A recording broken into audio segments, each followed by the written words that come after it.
Hi, and welcome to the Missouri Athletic Club Connections, a podcast highlighting Missouri's only premier athletic club. The MAC is recognized as the foremost private club in St. Louis, known for attracting exceptional people and enriching lives for generations. At the club, we create extraordinary experiences in all aspects of club life in the spirit of excellence, service, and tradition. Today, we will be discussing Beyond the Mic with Michelle Smallmon. Michelle is one of the hosts on Karraker and Smallmon on 101 ESPN here in St. Louis in the mornings. And Michelle, thank you so much for joining us. Thank you for having me, Rodney. I'm so excited to participate. This is great. This is a dream for me. We've been doing this podcast a while, but we have the Michelle Smallmon on today. I'm pretty pumped about that. So, but let's start. I know a lot of people are familiar with you. You definitely are known in the St. Louis area, but maybe not everybody knows your career background. So you want to fill us in? I mean, all of the ins and outs of ESPN, a little brief summary of your career. Sure. Well, I guess I'll take it all the way back to college because that's where everything really started for me. Was that at Iowa? Oh, Rodney. My Big Ten brother. Oh, Illinois. That's right. That other school. Okay. Got it. The school that's good at basketball. Yes. Just giving you a hard time. You kill us in football all the time. But I went to the University of Illinois, and I actually went pre-med. I wanted to be a dermatologist. And my very first class at Illinois was chemistry, and I came from a small Catholic high school in the St. Louis Metro East. I went to Althoff over in Belleville, Illinois, and I was not used to a big lecture hall. And it was about 300 kids in my class, and the professor walked in and started writing chemical equations on the board. No explanation, nothing.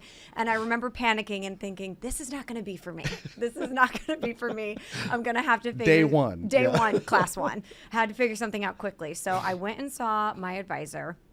And she recommended that I at least do one semester. We could just do, general education. Yeah. But then she told me to figure out in a semester what it is that I was really passionate about and what I would want to do. So I went back to her before second semester and I said, if I could do anything, I would want to follow this college basketball team around and cover them. Because my freshman year in Illinois was 2005. Yeah.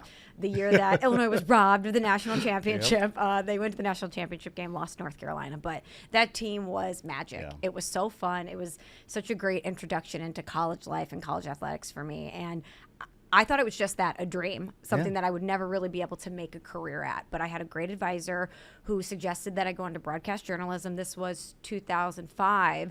So she said, everything is going to be convergence media. This was before social media was what it is today. And she just had great foresight there. And so I attacked it head on. And any internship that came across her desk, I wanted a crack at it. So I worked for the Big Ten Network when it was in its inception period and got to cover Illinois sports. I worked for this company called Illini Productions, where I was making all the videos on the Jumbotron for football games and basketball games. And I had internships with Monday Night Football, with KSDK here in St. Louis, and really just tried to learn as much as I could and keep in touch with all of these people that I was making connections with. And then when I was getting ready to graduate, Rodney, I thought I would move to Chicago, live with all of my friends, and perhaps work for the Big Ten Network. But life happens, and it was 2008, and the economy crashed. And all of my peers and I could not get jobs. So I moved back to St. Louis, was living in my parents' basement. But thankfully, I had interned at KSDK and made a connection there, and they had an opening for a production assistant. So I took the job, was so happy to get an opportunity, especially in my hometown. I was thrilled, but I worked from 4 o'clock in the morning until 2 o'clock in the afternoon doing behind-the-scenes production for news. And I knew I wanted to work in sports, so as soon as I would get off at 2 p.m., I would go to the sports office, and I would bug Frank Cusimano, and I would bug Rennie Knott, and I would just sit there from 2 to 6 until the second sportscast was done and ask them if I could do anything. And that opened up more opportunities for me to do high school football coverage, and I started hosting a segment on Sports Plus called The Pit, which was the Sunday night sports show. And then ESPN Radio came to town. And Rennie Knott got a weekend show and asked if I would be one of the co-hosts with him. So on my one day off, I was driving an hour from Belleville to Creve Coeur to do this 2-hour sports talk radio show. I never really even considered radio as a career. I always thought I would be in TV. And the production director heard me on air and emailed me and asked if I would apply to be a producer to work with Bernie Miklasz. And I ended up getting the job, and the rest is kind of history. Wonderful. And then there was the stint, right, at the I always forget what you call it. The Mothership. Mothership, that's what it is. Yeah. Mothership, yeah. So I of ESPN. produced for Bernie Miklasz for about 3 years, and then moved to Afternoon Drive and produced for The Fast Lane, Randy Karraker, DeMarco Farr, Brad Thompson for about 2 years. Then I got the opportunity to go to Bristol, Connecticut, and I worked at the Mothership for ESPN headquarters for about 3 years. I worked on various shows, but the main one was Russillo and Cannell, which was a TV and radio show at the time. And that was truly a dream job. That's what everybody who works in sports dreams about, because we got to travel to all the big games. So I was at the Super Bowl, and I was at the national championship, and I got to go to Duke, North Carolina for a rivalry game, and Alabama LSU on a Saturday night. And so I did that for a couple years, but then I got the opportunity to come back home and move from behind the mic into a full-time on-air position and co-host a morning show with Bernie Miklasz. And I've been hosting this iteration of the morning show with Randy Karraker now for a little over 2 years. Yeah. Oh my gosh, 2 years already. Well, the pandemic shifted crazy. everything. You're right. We Just started time right in the flies. heart of the pandemic, so it doesn't feel like 2 years. Right. Oh, but it's wonderful, and a wonderful show. So I know we have a lot of loyal listeners here at the club for sure. So now let's shift to the MAC and your involvement. You are a member of the Missouri Athletic Club and have been for years now. First question. MAC has been known or is known for a lot of top sports awards programs. You've got the Jack Buck Awards, College Basketball Awards, Hermann Trophy. What makes those MAC events so special? Well, there's so many things that make them so special, but I think it's just reiterating that St. Louis is one of the best, if not the best, sports cities in America. And that goes far beyond the fact that fans show up for anything that we have in town, whether it's the Cardinals or the Blues or the PGA Championship. The women's gymnastic trials is a sellout crowd, a record-breaking crowd. Anything that comes to St. Louis, when it comes to sports, we become the destination for it. And I think having the Missouri Athletic Club be the hub for so many prominent awards throughout sports just further reiterates that. And it's something that St. Louis and the MAC should be really proud of. Well, and I think, just because you said that hub and that central location, and now we're getting the MLS team to go with some of that. Right. We had a little bit of a quick research session and realized that, we now have an MLS team, that's going to play next season. And if you look back through the history, how many current MLS players walked through these hallways? They were here, whether they were a finalist for the award, won the award. All of these people, you talk about the women's national team, holy cow, how many of them have been here? So, Becky that's another thing too. Lori Kalupny. I mean, there's so many athletes from St. Louis. Yeah. So love that. And speaking of St. Louis athletes, boy, our guy Jason Tatum came that close. So close. But you know So what? close. I told Randy on the show, Rodney, even though we are bummed out because Jason Tatum didn't win, I'm more confident than ever that he's going to be an NBA champion. Oh, I agree. He's got what it takes. He's got the He's gonna get it drive. He's done. got the heart. Yeah, it just came that close. So I agree with you completely. Definitely do. So speaking of events, because you talked about some of those, you have a favorite? Is there anything? And it doesn't have to be just the sports ones. I mean, I know you come to Women of Distinction luncheons and all kinds of other things at the club. What's your favorite thing? What do you like? Oh gosh, there's so many. The Women of Distinction luncheon is really special because it's highlighting women in our area that are doing really remarkable things that I think need to be noted, because a lot of times in certain subsects what different people are doing, but it's great to put with these women on a bigger platform. But the USBWA Awards are just so special. It was the first time that I really got to be a part of it this year, and I could not believe all of the top talent in basketball that comes to St. Louis and the people within those programs that come to support these athletes. To have John Calipari here and want to speak on behalf of Jabari, and to have all of the coaches that come to have Porter Moser there. It's just a really, really special event, and it brings the biggest stars in college basketball right here to St. Louis. Absolutely. And that one is newer for the MAC, but certainly growing. I mean, it's certainly becoming a very, very big event for us too. So yeah, very good events. So this is a really good segue, because when you talked about that and being involved in that, and you also mentioned the Women of Distinction luncheon, which is great. you're certainly a breakthrough, whatever you want to call it, in your field. You talk about that sometimes on the air. I hear you mention that. But along with that, along with being a woman that, young women can look up to and see what you're doing, what kind of impact, what kind of things do you hope to see the club or St. Louis in general? I know you're involved in a lot of charities. What's your hope for the future of St. Louis and the Missouri Athletic Club? I just hope that St. Louis continues to grow and push forward, because I think that that's something that sometimes a knock on our city is that St. Louis is stagnant. Yeah. And I think that that's the perception on the outside. But if you're on the inside, you see all the growth that's happening, whether it's the Missouri Athletic Club and the Women of Distinction Luncheon, and getting different people and different entities involved, or looking at St. Louis City SC having a female ownership group, and how special that is, and something that we should be proud of. But when people ask me about my job and, what I hope that I can accomplish, the thing that means the most to me is when parents come up to me and they say, when we're driving our kids to school, our daughters listen to you in the morning. Because when people ask me if this was my dream job, being a sports talk radio host was never on my radar, ever. And it's because no one who looked like me ever occupied that seat, ever. Right. So I can't wait for some other young St. Louis girl to grow up and come take my job. Which would be great, wouldn't it? That's all I want is for some other girl out in St. Louis to make this her dream and go out there and get it. Well, and it's, this is a personal note, but you met my daughter at your studios, who maybe it's not sports. She's not exactly, doesn't have the sports vibe, but just that whole broadcasting thing, that was such a wonderful thing for her to meet you, see that you're this professional, that you work in this world, the fact that I just listened to her on the radio and I'm talking to her now in person.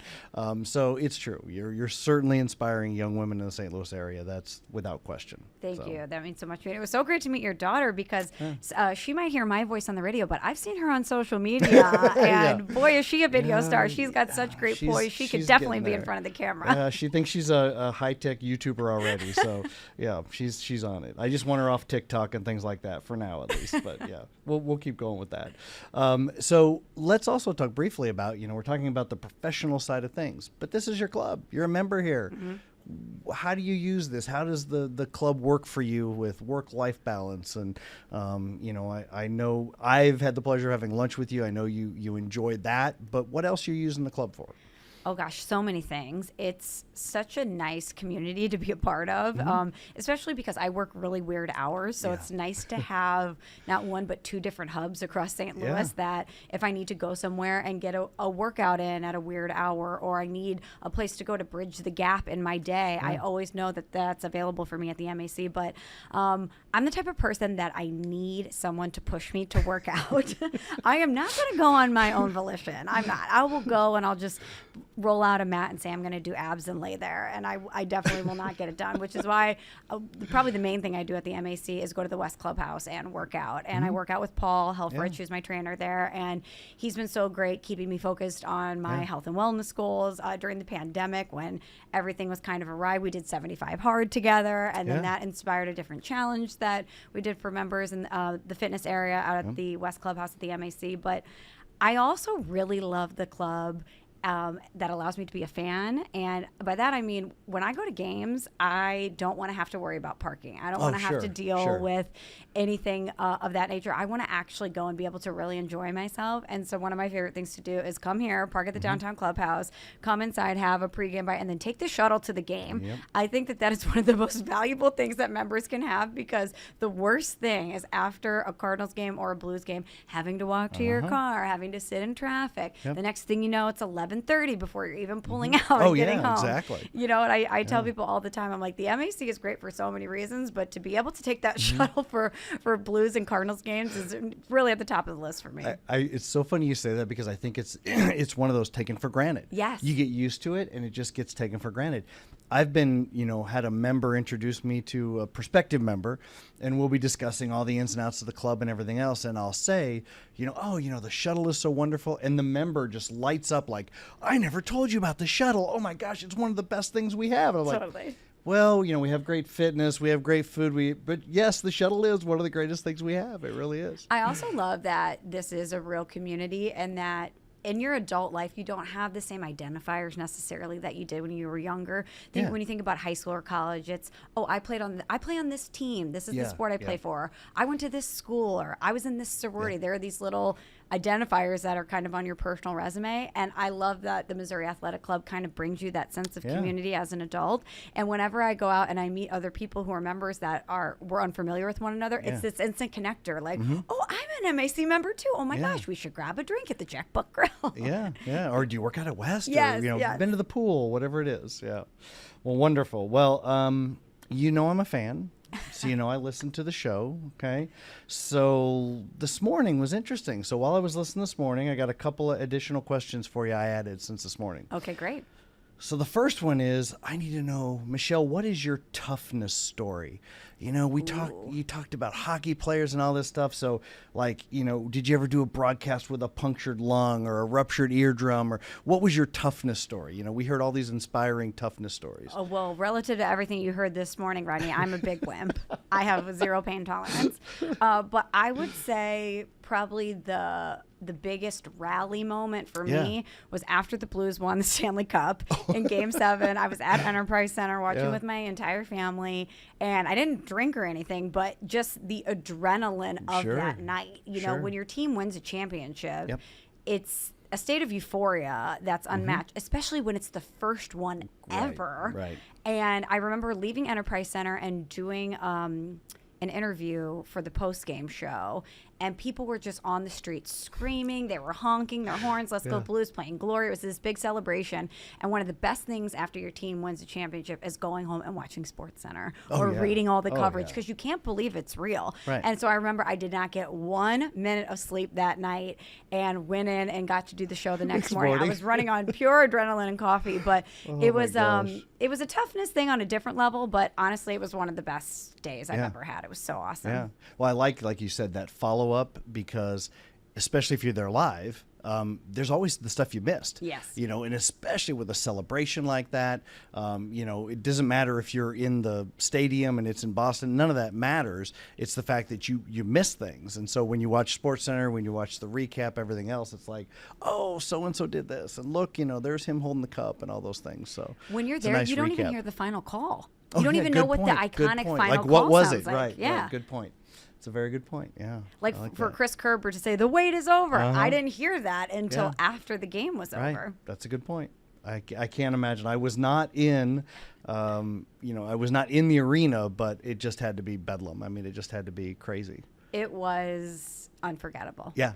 And that's what sports is. The best day of my career, Randy Karraker and I always say this, the best day of my career, and I've had some really good days, and hopefully we'll continue to have many more. Nothing will ever top me being able to cover the Blues Parade, ever. Yeah. Because sports is not only about greatness and the quest for a championship, it is about galvanizing people. It is about community. And that day, there was tens of thousands of people, players, fans.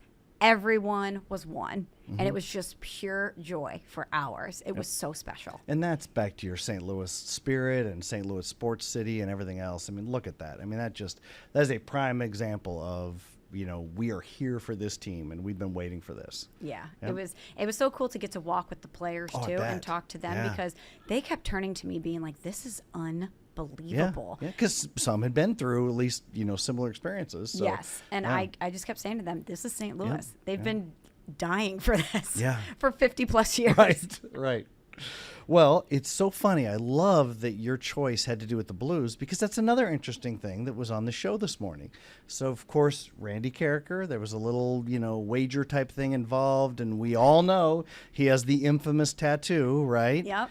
Okay, so Michelle Smallmon, live as we're recording this, I guess that's a proper thing. Yes. What would it take to get the MAC Cherry Diamond tattoo on you somewhere? Ooh, that's a tough one, because I am very loyal to the MAC, very proud Missouri Athletic Club member, but I'm not a tattoo person, mostly because I hate needles. And I just, we're going to circle back to what I said.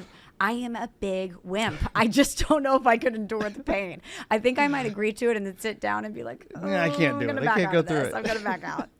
Well, we'll keep that in the files, just like maybe someday we'll find some reason to do that. But so last but not least, what I want to do is we need to tell our listeners how they can find Michelle Smallmon. And so let's just rattle them all off, okay? So as the kids say, all the socials, all of that stuff. We want to mention Small Talk, of course, the podcast. Yep. So let's tell everybody everywhere they can find Michelle Smallmon. Well, first and foremost, you can listen to me Monday through Friday, 7 to 10 a.m. with Randy Karraker on 101 ESPN. You can listen live on your radio, or you can download the 101 ESPN app, which you should because it's free and it's amazing. I have mine. And thank you, Rodney. And you can, I have the MAC app too. And you can always listen to the podcast. So wherever you are, if you miss the show and you're mowing the lawn on the weekend and you want to cue it up, like we had what was my favorite interview with Adam Wainwright ever on the show this week. And you can get that at any time. So Monday through Fridays live, 7 to 10, but you can always get us on the 101 ESPN app. I have a personal podcast called Small Talk, which you can find on Apple Podcasts, Podcast One, wherever you find your podcasts. And then on socials, on Twitter and Instagram at msmallmon, and that's M-O-N, not M-A-N. Everyone thinks it's correct. Smallmon, S-M-A-L-L-M-A-N, which I understand why you would think that, but it's actually M-O-N. Yep. Perfect. Well, great. Well, that's how to get a hold of Michelle Smallmon. So anything else you want to add? Anything else about the MAC? Anything before we go? Just that I'm so proud to be a member here, and I sing the praises of the MAC everywhere I go because I don't think that a lot of other cities have a club that is like this. It's not only a private club where you can go to have your meals and gather with people and get your workouts in, but it really does bring so many wonderful events, whether it's the Women of Distinction lunch. You guys are always having something, whether I'm reading it in the Cherry Diamond or getting the email alerts. There's just so many different ways to connect with people, and I just love being a member here. Wonderful, wonderful. Well, again, this title of this podcast was Beyond the Mic with Michelle Smallmon. We've got all the ways to connect with Michelle, but again, Michelle, thank you so much for being here. Well, thanks for having me, Rodney. Great.